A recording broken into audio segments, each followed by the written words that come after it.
Mr. Speaker, the Prime Minister's costly credit card budget puts today's reckless spending onto tomorrow's taxpayers. After 10 years of these Liberals, Canadians are having to put nearly 50% more of their expenses on their credit cards. The Fitch Credit Ratings says that federal finances run a high risk of further deterioration since this government frequently blows through its fiscal anchors.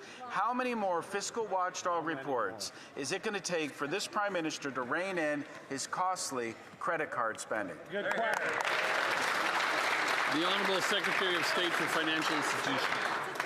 Mr. Speaker, as a proud member from southern New Brunswick, like the member opposite, I believe in this budget we passed last night.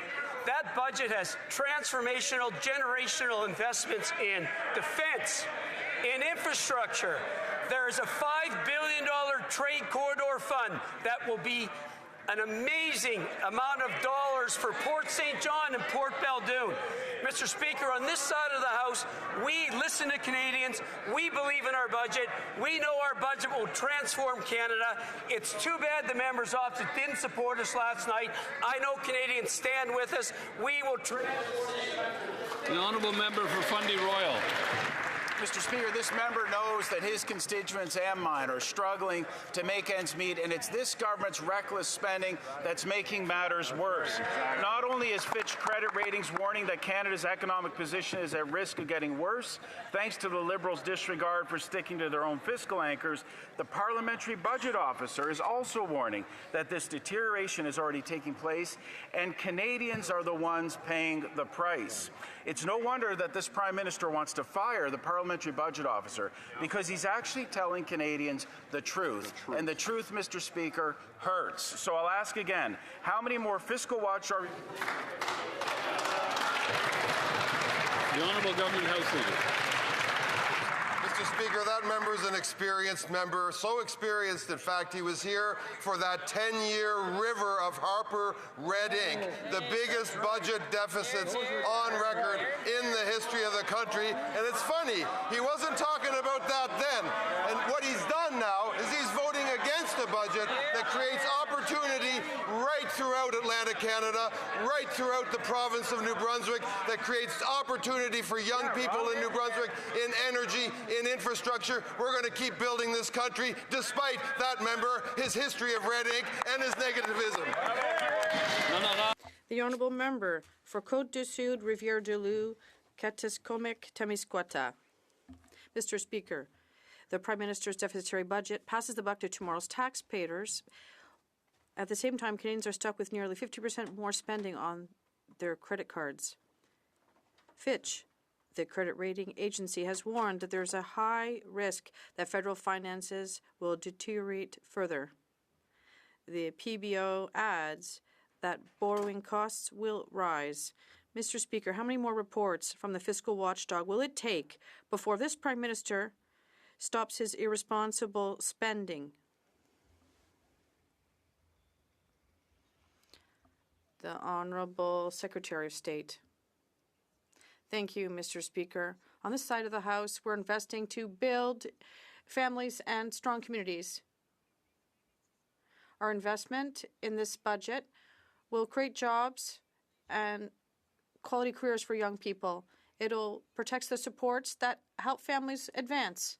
At the same time, our government is delivering a budget that will grow Canada and strengthen it. I encourage the members across the aisle to vote in favour of our budget this afternoon. St. John, St. Croix. Mr. Speaker, after 10 years of Liberal mismanagement, Canadian families are putting 50% more of their household bills on credit cards than just 10 short years ago because of Liberal inflationary spending. Fitch Rating warns that the government overspending puts finances at high risk of further deterioration. The budget watchdog warns Liberals have abandoned their own debt-to-GDP anchor, which is key to preserving Canada's AAA credit rating. No wonder the Prime Minister, this costly Prime Minister, is trying to fire anyone who can use a calculator in this place. When will the Prime Minister stop maxing out Canada's credit card and get back to basics? The Honourable Minister responsible for Canada-US trade. Mr. Speaker, like his colleague from Fundy Royal, that member would remember very well the time that he served in Prime Minister Harper's office, and they were overrun with card spending and government cutbacks. They pretend to be interested in things now like the fight against crime, and they were cutting CBSA officers and underfunding the RCMP. And what did they do yesterday, Mr. Speaker? They voted against investments in his province, in my province of New Brunswick, in infrastructure that'll build the strongest economy. We've got no lessons to take, as the finance minister said, from that member. No lessons. The honourable member for Yorkton Melville. The Prime Minister's costly credit card budget loads today's reckless spending on tomorrow's taxpayers, while Canadians are having to put nearly 50% more of their expenses on their credit cards, fearing potential loss of their homes, businesses, and facing the threat of bankruptcy. If only this government was concerned. The warnings from Fitch and the Parliamentary Fiscal Watchdog are ringing alarm bells. Abandoning one fiscal anchor and replacing it with another is already failing to build investor confidence in Canada. How many more fiscal watchdog reports will it take for this Prime Minister to rein in his costly credit card spending? The Honourable Secretary of State for Seniors. Yesterday in this House, the Conservative Party voted against Budget 2025. They voted against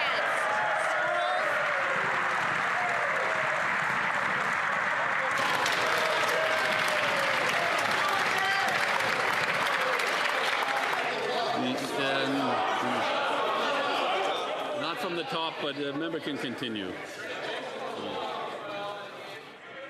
Those Conservatives voted against food in schools for children. They voted against an income tax cut for the middle class. They voted against $75 million in apprenticeship training.